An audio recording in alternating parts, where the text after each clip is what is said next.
Welcome to the Vulnerable Room.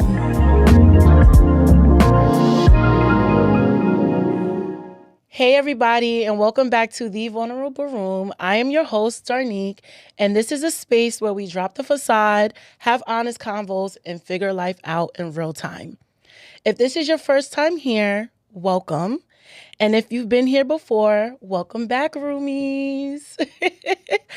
I know, bad cute, right? So it dawned on me one day in the shower. I'm like, what do I want to call my listeners, my supporters, instead of calling them my listeners or supporters?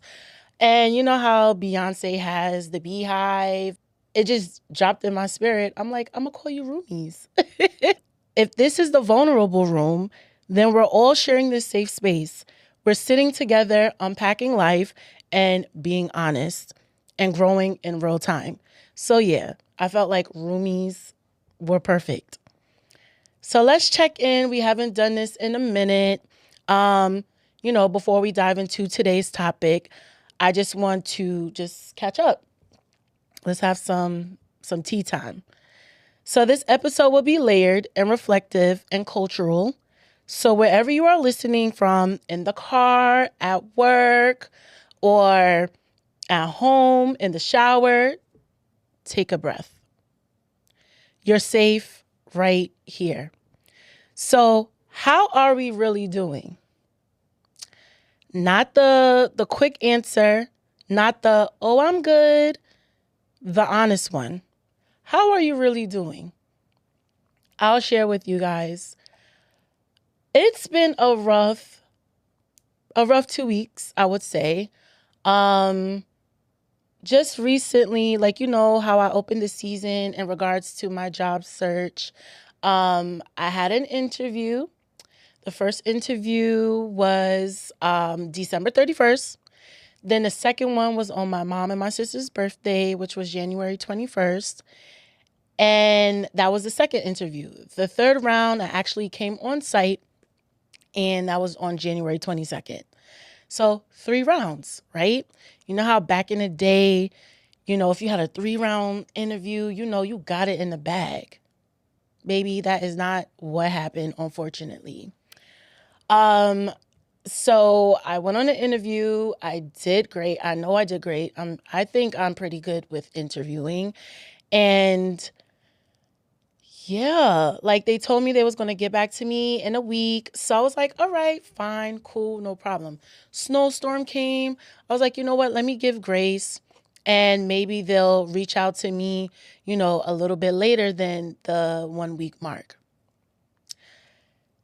Then 1 week became 2 weeks. So I said, okay, you know what?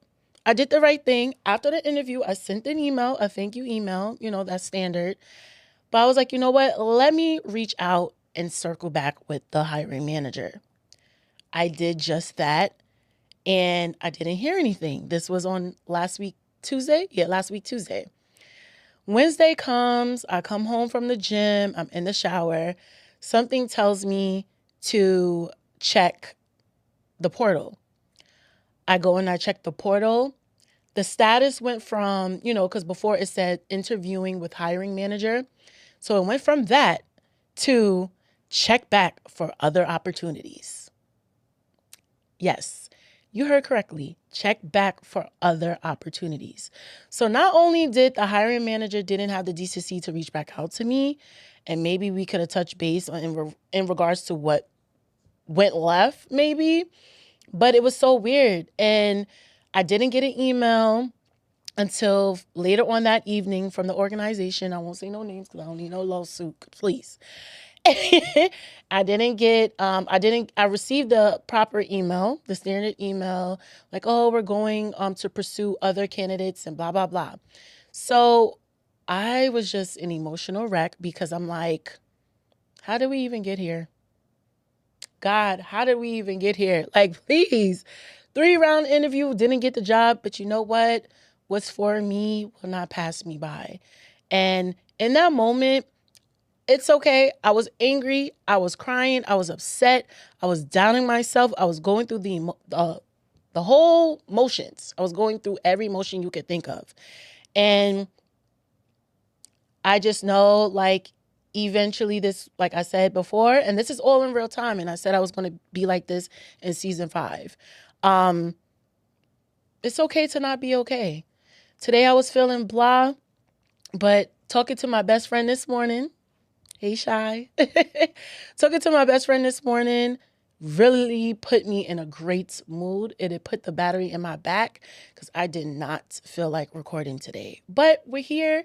We're still pushing through. We're still pushing past these feelings because guess what? Feelings are only temporary and things will get better. My mood earlier was blah. Now I'm feeling a little bit better. So yeah, I'm feeling optimistic. So I really hope that you guys are feeling good. If not, trust me, we are here. So one thing I've been doing consistently since December 20th is something called the quote unquote good entries. Every day I write one good thing that happened, just one. It helps me to ground myself in what's still working when life gets heavy. Some days the good things is big. Some days it's small. Some days it's literally, I made it through the day. And that still matters. If any of my roomies are feeling overwhelmed, down, stuck in their head, try it. You may feel better. One good thing a day you may find is helpful. So, can we talk about, on a lighter note, can we talk about Bad Bunny? Bad Bunny's Super Bowl halftime show. Because that wasn't just a performance, that was representation. Bad Bunny became the first solo Latin artist to headline the Super Bowl halftime show, almost entirely in Spanish. What I love is instead of him watering himself down, he showed up fully in his culture. Everything from the visuals to the music, the dancing, it all honored Puerto Rican heritage. Then the unity at the end with all the flags, like, it was very touching. My family's from the Virgin Islands, St. Croix to be exact, if you didn't know. And when I saw the Virgin Island flag, and when I just saw all the flags, but mainly the Virgin Island flags, because people don't know, we're literally right next door to Puerto Rico. I was like, wow, this goes to show like we all are one. And in a world full of so much hate, he showed up and showed love. And that is the hardest thing to do. He did it and I loved it. He made a statement. That moment was pride. It felt like ownership. And honestly, it connects perfectly to Black History Month because representation matters. We're all one at the end of the day, whether we like it or not. So let's move on to something a little bit more heavier that's been surfacing social media. Let's talk about the situation involving Evelyn Lozada and her daughter, Shaniece. Recently, Evelyn sat down on a podcast with her daughter, Shaniece, and her baby father, who is the game, and they all were having a conversation, and Shaniece basically expressed that she doesn't feel supported by her child's father. And her child's father literally looked at her and told her why he's not changing diapers, why he's not getting up in the middle of the night to feed the baby or check on the baby, and all the things that you would look for in a partner when raising a child. And her mother, literally, while her daughter was damn near in tears, was sitting there. Her mother was sitting there laughing. And it triggered me because it was very uncomfortable to watch. Her mother was sitting there basically dismissing how her daughter felt. And her daughter was so vulnerable in that moment. And for her to just laugh, it was weird. It was so weird. And watching Shanice's pain be dismissed, especially on a public platform, so cringy, so crunchy, so uncomfortable, didn't like it, 0 stars. It made me think about how often emotional neglect gets minimized, especially in like families, especially when it comes to children, when children are expected to quote unquote be strong, understanding, or grown. At times, people don't realize how deeply something hurts, but that doesn't make the pain less real. The moment truly ties into today's topic, which we will get into, because we often normalize like emotional dismissal under the guise of that's just how it is. So yeah, if you haven't seen that clip, I will post it in the story, well, in my on my Instagram story, so you could take a look if you're not sure what I'm talking about. But even if you type in Evelyn Lozada and her daughter Shaniece, that will be one of the first clips to come up, sadly.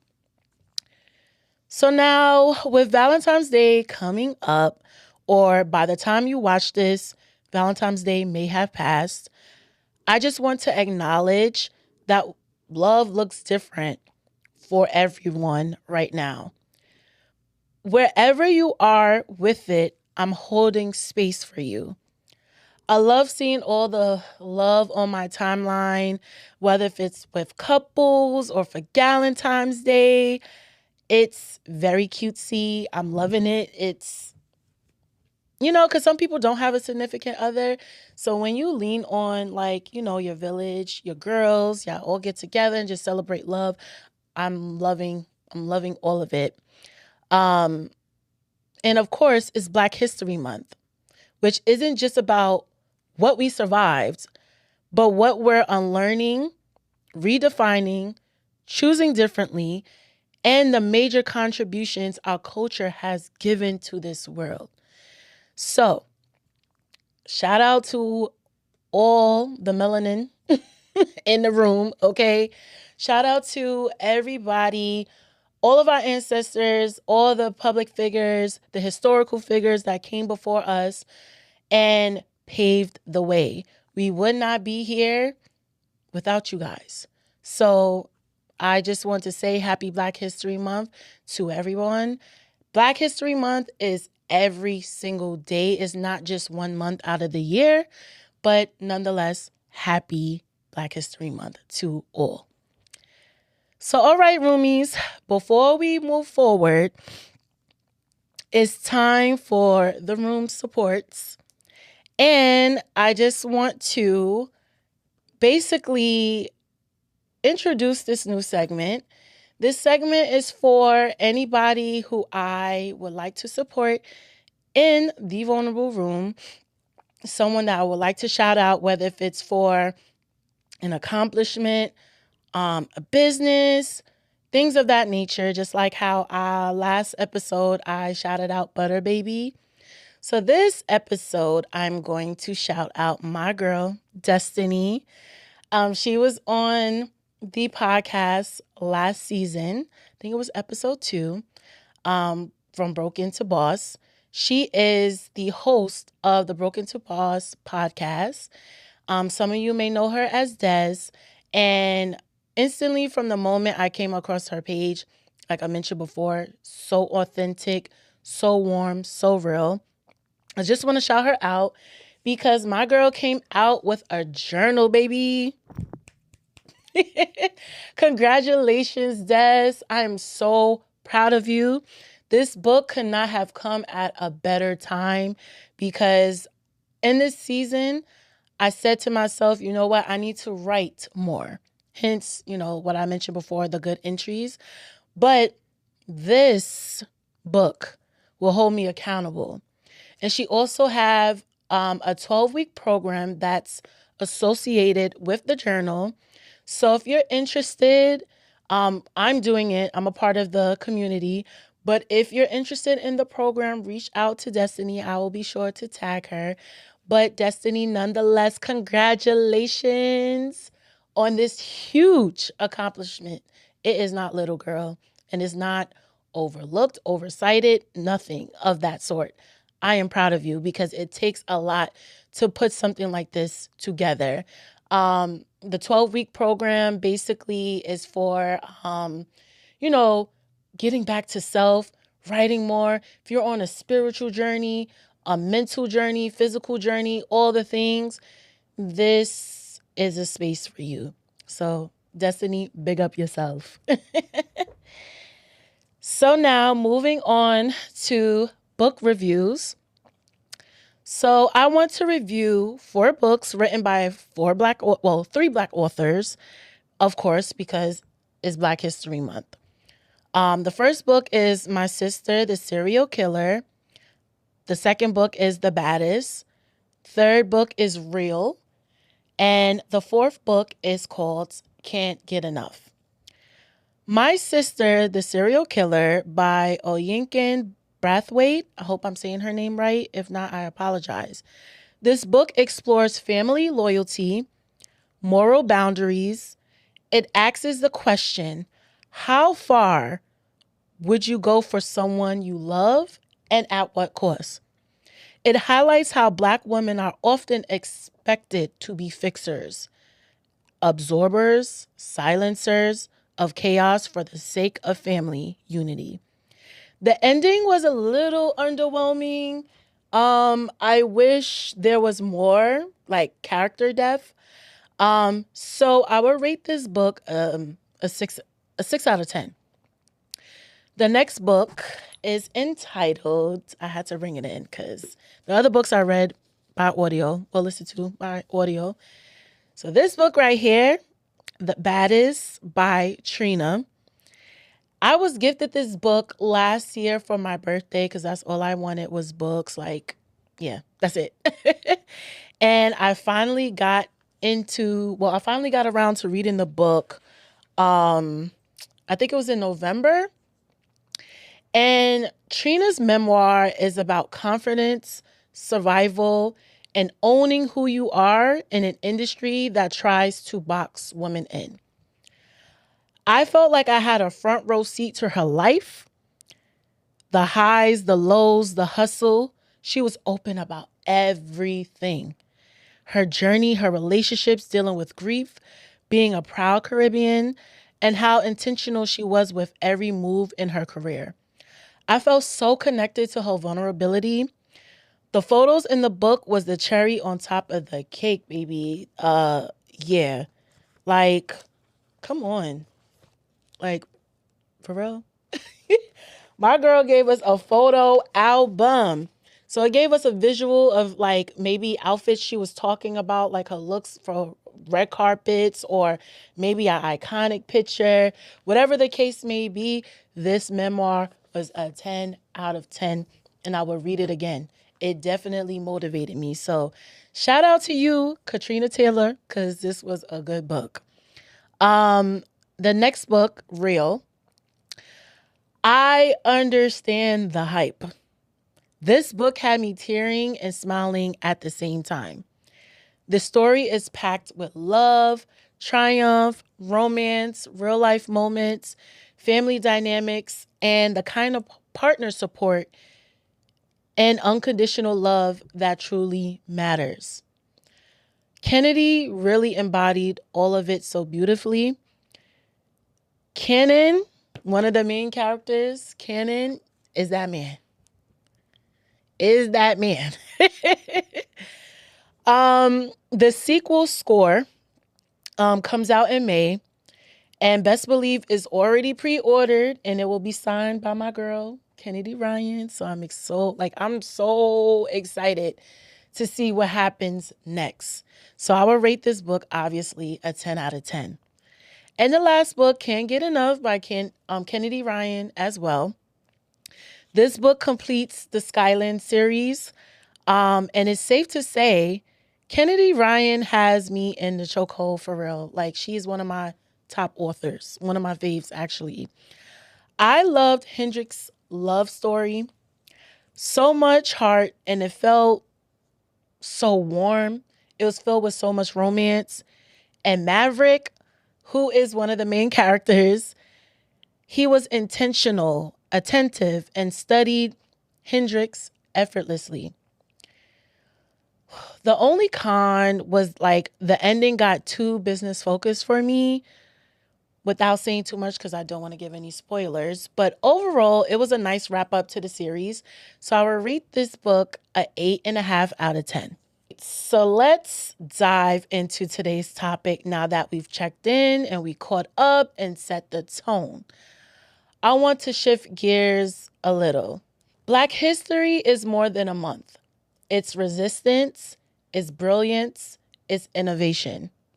Yes, we have leaders who fought for our rights and refused to back down. Yes, we had inventors, scholars, and visionaries who changed the world, who were the first to discover, create, and reimagine what was possible. But Black history is also the everyday courage of our ancestors, the quiet strength, the sacrifices, the dreams they had for us before we even existed. I was wondering how I can still honor my history respectfully, but address some things we're still carrying to this very day. Not in a negative way, but to bring awareness to our community. Because a lot of what we're taught to normalize as Black people wasn't about thriving, it was about surviving. So today's topic is entitled What We Normalize, the Black Edition. Survival made sense back then, but survival doesn't always serve us now. One of the biggest things we've normalized as Black people, the first one, child, is overworking. Always doing the most, always pushing, always trying to prove something. We were raised on phrases like, you gotta work twice as hard. Nothing is handed to us. Don't get comfortable. You can rest when it's done. How many of y'all heard any of those phrases? I know I've heard a few. And it's embedded in my mind because subconsciously I do it. I say that to myself. Like I should be doing something, right? And while those messages came from protection, they also taught us something dangerous, that our value is tied to exhaustion. A lot of us don't know how to rest without guilt. We don't know how to pause without feeling lazy. We don't know how to enjoy success without immediately thinking or asking what's next.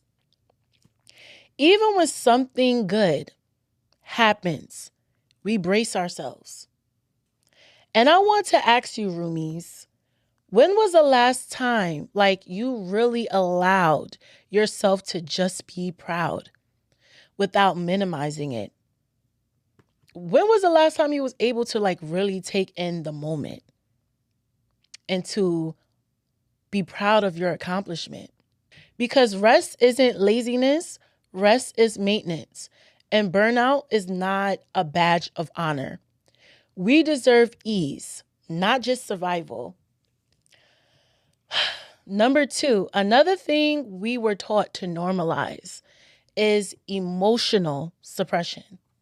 We were taught early, stop crying, be strong, don't let them see you sweat, pray about it and move on. And faith absolutely matters. But faith was never meant to replace emotional honesty. A lot of us learn how to function without ever learning how to feel. So instead of processing pain, we bury it, joke about it, normalize it, and keep it moving until it shows up later as anxiety, irritability, emotional shutdown, and hyper independence. I know for a fact that I tend to joke around or crack a joke in the midst of my like meltdown. If I'm crying about something or if like I'm, just going through the motions, I'll crack a joke, and one is to make me feel better, but it's to prevent me from feeling.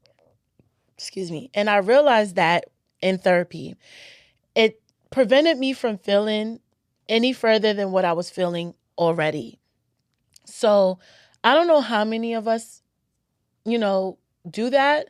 We will crack a joke. And even within the Black community, the saying Black people never take anything seriously.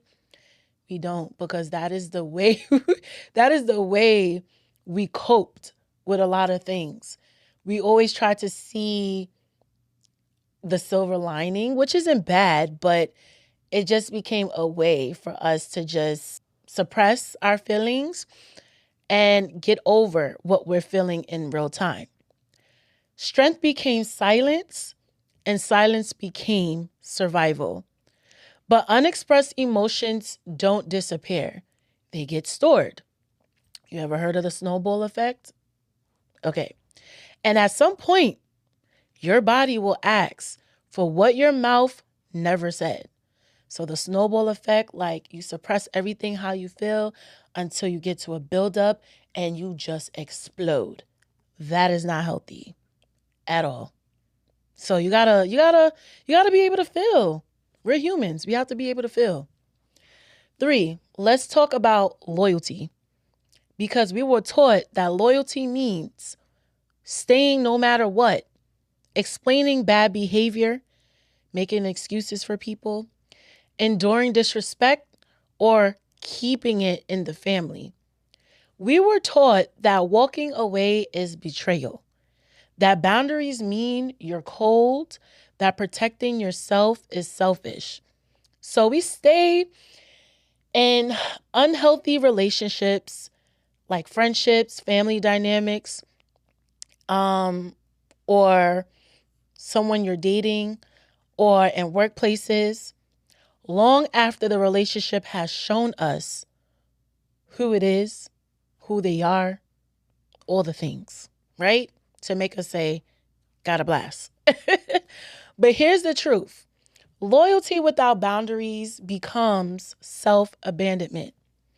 You can love people deeply and still choose distance. You can forgive and still not give access.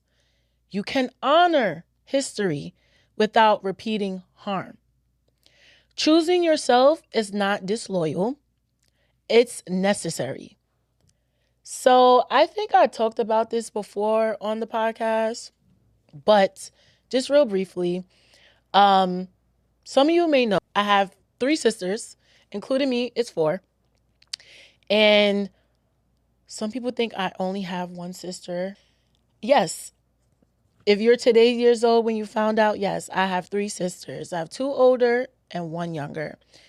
And when I was growing up, like going through my adolescent years, like in my 20s, I always felt like I was looking for that love and acceptance. And I'm sorry if I'm stumbling over my words, because this is the first time I'm talking about it. And yeah. So I was looking for that love and acceptance from my sisters. And I felt like I wasn't getting it. And even in the midst of arguments, sometimes they say like sticks and stones may break my bones, but words may never hurt me. Words do hurt and words do linger. And every time that they would get upset with me, they would say very hurtful things, which is why now I still love them, but I'm keeping my distance, because at any given point, we could have a disagreement. They could hurt me again. And this is part of the reason why I'm so big on sisterhood, whether if it's through my sorority or through the community that I have created and with my girlfriends and even with my podcast, things of that nature. It just helps me to fill that void. Like, I have my younger sister. Shout out to my little munchkin. But to have older sisters, like older women, to look up to, and people who are like-minded. You may share the same sentiments, or even you can learn from them if you don't see eye to eye. And what stood out to me with my friendships, with my sorority, with my relationships with people I call my sisters, we could disagree, we could have an argument, but it's the way how we handle it. It's not me versus them. It's us versus the problem. And that I've learned, and I've hold near and dear to my heart. And I've learned that conflict resolution is super important to me. So although, like, yes, I'm always going to be loyal to my family, but this is my truth. And I've always felt the need to not talk about it or suppress it because I don't want people to, my parents, they may be watching. I didn't want them to feel any way about it. But they know this is how I feel, and they've grown to accept it. So, yeah. Ooh. That was some vulnerability for your head top, because please. So choosing yourself is not disloyal, it's necessary. 4, another thing we normalize is silence for the sake of peace, baby. Woo! This is the one. We were told, don't start, let it go.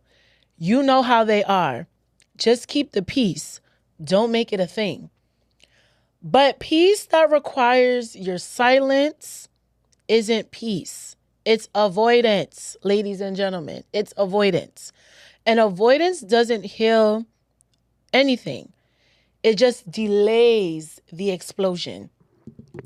A lot of us learn to read the room instead of honoring ourselves, to swallow our needs, to minimize our feelings. And then we wonder why resentment builds. Your voice matters. Your voice matters. Even when it shakes. Especially when it shakes, it matters. I just want to just briefly add on to that. Like, all of my life, I literally sat on a lot of my feelings. And unfortunately, it took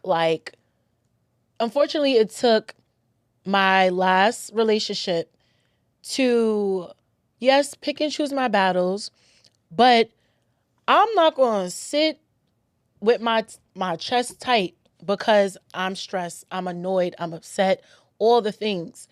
And you're sleeping well at night? No. I'm here to say, yes, you can get, off what you need to say. Yes, delivery matters, but it's not fair for you to suppress how you feel. Don't silence yourself. Don't ever silence yourself, whether if it's in the workplace, in relationships, or with family. Say how you feel respectfully. Say it. I wish I did that at my last job, right? But I love, for example, my younger sister. She'll tell me stories about, things that go down in the workplace. She speaks up every single time. I'm like, you said that? But for me, that motivates me the next time I'm in the work environment. I'm going to say what I have to say, and whoever don't like it, too damn bad. Too bad, okay? Or allowing others to take credit for my work. It's not happening. I'm speaking up for myself, okay? And you should too, moving forward. Number 5, this one is deep. We normalize struggle as identity or a badge of honor. We bonded over trauma. We joked about pain, which is something I mentioned earlier. We laughed through hardship. And because struggle was familiar, peace felt suspicious. If it's too good, something bad is coming. We normally would say that. If it's too good, something bad is coming. I don't know. Or we would say, don't get your hopes up. Or we would say, life ain't easy. But joy is not a setup, y'all. It's not a setup. Bask in that joy. Ease is not a trick. Peace is not something you have to brace for. We deserve good things without anticipating loss. Survival got us here, but we are allowed to want more. It's like we're expecting the worst and good things can't happen to us. I want to be very clear here. Our parents, our grandparents, our ancestors, they did the best they could with what they had. Survival was necessary. Silence was protective. Overworking was required. We can honor that without carrying it. We can honor that without carrying everything forward. Healing doesn't dishonor survival. Growth doesn't erase sacrifice. It just means we're choosing differently now. So, with that being said, if there's one thing I want you to take from this episode, it's this. A lot of what we normalized wasn't culture. It was survival. And we're allowed to question it. We're allowed to unlearn it. We're allowed to redefine strength. Because surviving isn't the same as living. Surviving is not the same as living, y'all. It's not. It's not. It's not. I'm here to tell you that it's not. I'll leave you with this affirmation. And I want you to sit with it. I honor what helped me survive, and I choose what helps me live. Say that again if you need to. I honor what helped me survive, and I choose what helps me live. Thank you for sitting in this room with me today, roomies. If this episode resonated with you, share it with someone. Tell a friend to tell a friend. Leave a comment, like, subscribe, leave a review on YouTube, Apple Podcasts, or Spotify, because I love hearing from you all. And this will continue to get the word out there, continue to make the podcast grow. So I love you all. Be gentle with yourselves. Be safe and have a great week. And I'll see you next time right here in the Vulnerable Room. Bye. Come on, y'all. We know these combos ain't for the faint. Thank you for listening to the Vulnerable Room podcast. If you enjoyed today's episode, head on over to Anchor or Spotify to subscribe, rate, and leave a review. Follow at The Vulnerable Room on Instagram or visit thevulnerableroom.com for the latest tea. See you next time. Love you all and have a great week.